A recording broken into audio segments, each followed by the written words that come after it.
ಓಂ ಶ್ರೀ ಗುರುಭ್ಯೋ ನಮಃ. ಹರಿ ಓಂ. ಚಿದಂಬರ ನಮಸ್ತೇಸ್ತು ಚಿಂತಿತಾರ್ಥಪ್ರದಾಯಿನೇ ಔದುಂಬರ ಸದಾ ಭಾಸ ಚಿದಂಬರ ನಮೋಸ್ತುತೇ. ಹಂಸಾಭ್ಯಾಂ ಪರಿವೃತ್ತಪತ್ರಕಮಲೇ ದಿವ್ಯೇ ಜಗತ್ಕಾರಣಂ ವಿಶ್ವಾಕಾರಮನೇಕದೇಹನಿಲಯಂ ಸ್ವಚ್ಛಂದಮಾನಂದಗಂ ಆದ್ಯಂತೈಕಮಖಂಡಸಚ್ಚಿದ್ಘನರಸಂ ಪೂರ್ಣಂ ಹ್ಯನಂದಂ ಶುಭಂ ಪ್ರತ್ಯಕ್ಷಾಕ್ಷರವಿಗ್ರಹಂ ಗುರುಪದಂ ಧ್ಯಾಯೇದ್ವಿಭುಂ ಶಾಶ್ವತಂ. ಎಲ್ಲರಿಗೂ ನಮಸ್ಕಾರ. ಗುರುಗೀತೆಯ ವಿಚಾರವಾಗಿ ಪ್ರತಿ ಗುರುವಾರದಂತೆ ನಾವು ಪ್ರವಚನದಲ್ಲಿ ನೋಡ್ತಾ ಬಂದಿದ್ದೇವೆ ಗುರುಗೀತೆ ವಿಚಾರಗಳನ್ನು. ಈ ದಿನ ಗುರುಗೀತೆಯ ಧ್ಯಾನ ಶ್ಲೋಕವನ್ನು ಒಂದು ಬಾರಿ ನೋಡೋಣ. ಹಂಸಾಭ್ಯಾಂ ಪರಿವೃತ್ತ ಪತ್ರಕಮಲೇ ದಿವ್ಯೈ ಜಗತ್ಕಾರಣಂ. ಈ ಜಗತ್ತಿಗೆ ಕಾರಣನಾದ ಪರಬ್ರಹ್ಮನ ಸಾಕ್ಷಿ ಸ್ವರೂಪವಾದ ಗುರುವು.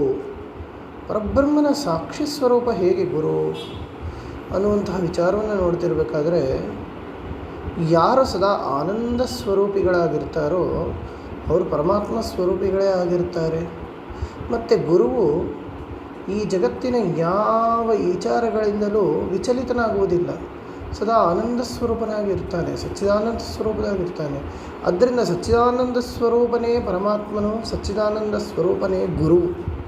ಆದ್ದರಿಂದ ಇದೇ ಗುರುಗೀತೆಯಲ್ಲಿ ಮುಂದೆ ಒಂದು ಶ್ಲೋಕದಲ್ಲಿ ಗುರು ಸಾಕ್ಷಾತ್ ಪರಬ್ರಹ್ಮ ಅನ್ನುವಂತಹ ಉಕ್ತಿಯನ್ನು ಕೂಡ ಪರಮೇಶ್ವರ ಹೇಳಿದ್ದು. ಹೀಗೆ ಜಗತ್ಕಾರಣನಾದ ಪರಬ್ರಹ್ಮನೇ ಗುರುವಾಗಿ ಧ್ಯಾನಿಸುತ್ತಾ ಪರಿವೃತ್ತ ಪತ್ರಕಮಲೈಹಿ, ನಮ್ಮ ಸಹಸ್ರಾರದ ಮಧ್ಯದಲ್ಲಿ ಶೋಭಿಸುತ್ತಿರುವಂಥವನು ಅಥವಾ ನಮ್ಮ ಹೃದಯ ಕಮಲದ ಮಧ್ಯದಲ್ಲಿ ಶೋಭಿಸುವಂತಿರುವನು ಹೇಗಿದ್ದಾನೆ ಗುರು ಅಂತ ಅಂದರೆ, ಈ ಒಂದು 2 ಬೀಜಾಕ್ಷರಗಳಿಂದ ಅವನು ವ್ಯಾಪಕನಾಗಿದ್ದಾನೆ. ಆ ಬೀಜಾಕ್ಷರದ ಅರ್ಥವನ್ನು ನಿಮಗೆ ತಿಳಿಸಬೇಕು ಅಂದರೆ ಅದು ತುಂಬ ಸುದೀರ್ಘವಾದ ವಿಚಾರ. ಅದರಿಂದಾಗಿ ಆ 2 ಬೀಜಗಳು ಯಾವುದು ಅಂತ ನೋಡಿದರೆ ಒಂದು ಹಂ ಮತ್ತು ಇನ್ನೊಂದು ಸ ಅಂತ. ಆ ವಿಚಾರ ಏನು ಅಂತ ನೋಡಿದಾಗ ಒಂದ್ಸರಿ ಹೇಳ್ತೇನೆ, ಇಡ ಮತ್ತು ಪಿಂಗಳ ಅಂತ ತಿಳ್ಕೊಬೋದು ಯೋಗದ ದೃಷ್ಟಿಯಲ್ಲಿ ಸದ್ಯಕ್ಕಾಗಿ. ಹೀಗೆ ಆ ಇಡ ಪಿಂಗಳ ನಾಡಿಗಳ ಮಧ್ಯದಲ್ಲಿ ಇರುವಂತಹ ಸಹಸ್ರಾರ ಕಮಲವೋ ಅಥವಾ ಕೆಲವು ಸಂಪ್ರದಾಯದಲ್ಲಿ ಹೃದಯ ಕಮಲವೋ, ಈ ರೀತಿಯಾಗಿ ಆ ಹೃತ್ಕಮಲವೋ ಸಹಸ್ರಾರ ಕಮಲವೋ ಆಜ್ಞಾಚಕ್ರವೋ, ಇದರಲ್ಲಿ ವ್ಯಾಪಕನಾದವನು ಗುರು. ಈ 2 ಪದ್ಮದ ಪತ್ರಗಳು, ಹಂ ಮತ್ತು ಕ್ಷಮ್ ಅನ್ನುವಂತಹ ಪತ್ರಗಳ ಮಧ್ಯದಲ್ಲಿರುವಂತಹ ಜಾಗದಲ್ಲಿ, ಆ 6ನೇ ಚಕ್ರದಲ್ಲಿ ನಿವಸಿಸುವವನು ಗುರು. ಅಲ್ಲಿರುವಂತಹದ್ದು ಪರಬ್ರಹ್ಮ ಶಕ್ತಿ. ಅದೇ ನನಗೆ ಗುರು ಅಂತ. ನನಗೆ ಗುರು ಯಾರು ಅಂತಂದರೆ ಸಾಕ್ಷಾತ್ ಪರಬ್ರಹ್ಮನೇ. ಆದ್ದರಿಂದ ಗುರುವನ್ನು ಸ್ವಯಂ ಪರಿಪೂರ್ಣನು ಅಂತ ಸ್ವಾಮಿಗಳು ಕರೆದಿದ್ದಾರೆ. ಗುರು ಸ್ವಾಮಿಗಳು, ಚಿದಂಬರ ಸ್ವಾಮಿಗಳು ಈ ಪುಸ್ತಕದಲ್ಲಿ ಹೇಳಬೇಕಾದ್ರೆ ಗುರುವನ್ನು ಸ್ವಯಂ ಪರಿಪೂರ್ಣ ಅನ್ನುವಂತಹ ಅಂಥ ಹೆಸರಿನಿಂದ ಗುರುವನ್ನು ಕರೆದಿರೋದುಂಟು. ಮತ್ತು ಇದೇ ವಿಚಾರವನ್ನು ಮುಂದುವರಿಸಿದಾಗ ಗುರುಗಳು ಪ್ರತ್ಯಕ್ಷ ಗುರು. ಯಾಕೆ ಅಂದರೆ ಈಗ ಹೇಳದಂತೆ ಪರಬ್ರಹ್ಮನಿಗೆ ನಾಶವೇ ಇಲ್ಲ. ಆತ್ಮನಿಗೆ ಎಂದು ನಾಶ? ನೈನಂ ಚಿಂದಂತಿ ಶಸ್ತ್ರಾಣಿ ನೈನಂ ದಹತಿ ಪಾವಕಃ ಅನ್ನುವಂತಹ ಕೃಷ್ಣನ ಉಕ್ತಿಯನ್ನು ನೋಡಿದಾಗ ಆತ್ಮಕ್ಕೆ ಮರಣವೇ ಇಲ್ಲ. ಅಂತಹ ಆತ್ಮಸ್ವರೂಪಿಯಾದ ಗುರುವು ಅವಿನಾಶಿ ಅಕ್ಷರ ಸ್ವರೂಪ. ಆದ್ದರಿಂದ ಗುರುವನ್ನು ಪ್ರತ್ಯಕ್ಷಾಕ್ಷರ ವಿಗ್ರಹಂ ಗುರುಪದಂ ಅನ್ನುವಂತಹ ಇದರಿಂದ ಈ ಕೊನೆಯ ಶ್ಲೋಕದಲ್ಲಿ ಕರೆದಿರೋದನ್ನು ಗುರುಗಳು ಆ ಪ್ರತ್ಯಕ್ಷಾಕ್ಷರವೇ ಗುರು, ಓಂಕಾರ ಸ್ವರೂಪಿಯೇ ಗುರು, ಸಚ್ಚಿದಾನಂದ ಸ್ವರೂಪನೇ ಗುರು ಅನ್ನುವಂತಹ ವಿಚಾರವನ್ನೇ ಈ ಶ್ಲೋಕದಲ್ಲಿ ಹೇಳ್ತಾ ಇದ್ದಾರೆ. ಮತ್ತು ಶುಭ ಅನಂತ ಸಚ್ಚಿದಾನಂದ ಗುರುಸ್ವರೂಪವನ್ನು ಹಂಸರೂಪಿಗಳಾದ ಪತ್ರಗಳ ದಳದಲ್ಲಿ, ನಾನು ಹಿಂದೆ ಹೇಳಿದಂತೆ ಈ ಹಂಸಸ್ವರೂಪದ 2 ಪತ್ರಗಳ ಮಧ್ಯದಲ್ಲಿ ಗುರುವನ್ನು ಧ್ಯಾನಿಸಬೇಕು ಅನ್ನುವಂಥದ್ದು ಗುರುಗಳ ವಿಚಾರ. ಹೇಗೆ ಗುರುವನ್ನು ಧ್ಯಾನ ಮಾಡೋದು ಹೇಗಪ್ಪ? ಈಗ ಎಲ್ಲರೂ ಗುರುಗಳ ಸ್ಮರಣೆ ಮಾಡಿ ಗುರು ಧ್ಯಾನ ಮಾಡಿ ಅಂತ ಹೇಳಿದರೆ ಏನು ಸುಮ್ಮನೆ ಜಪ ಮಾಡೋದಾ ಅಥವಾ ಏನದು ಭಜನೆ ಮಾಡಿಬಿಡೋದಾ? ಎಲ್ಲ ಮಾಡಬೇಕು. ಆದರೆ ಗುರುವನ್ನು ನಿಜವಾಗಲೂ ಧ್ಯಾನಿಸುವುದು ಹೇಗೆ? ಗುರುವನ್ನು ನಿಜವಾಗಲೂ ಹೇಗೆ ಧ್ಯಾನಿಸುವುದು? ಗುರುವನ್ನು ಯಾವ ರೀತಿಯಾಗಿ ನಾವು ಪಡ್ಕೊಳ್ಳೋದು? ಗುರುವಿನ ಒಂದು ಪ್ರಸನ್ನತೆಗೆ ನಾವು ಹೇಗೆ ಕಾರಣರಾಗಬೇಕು? ಈ ವಿಚಾರವನ್ನು ನಮಗೆ ಕೃಷ್ಣ ಪರಮಾತ್ಮ ಹೇಳಿದ್ದಾನೆ. ಅವನು ಹೇಗೆ ಹೇಳ್ತಾನೆ ಅಂತ ಆದರೆ ಗೀತೆಯಲ್ಲಿ ಗುರುವನ್ನು ಏನಕ್ಕೆ ಆಶ್ರಯಿಸಬೇಕು ಅನ್ನುವಂಥ ವಿಚಾರವನ್ನು ಮೊದಲು ಹೇಳ್ತಾನೆ.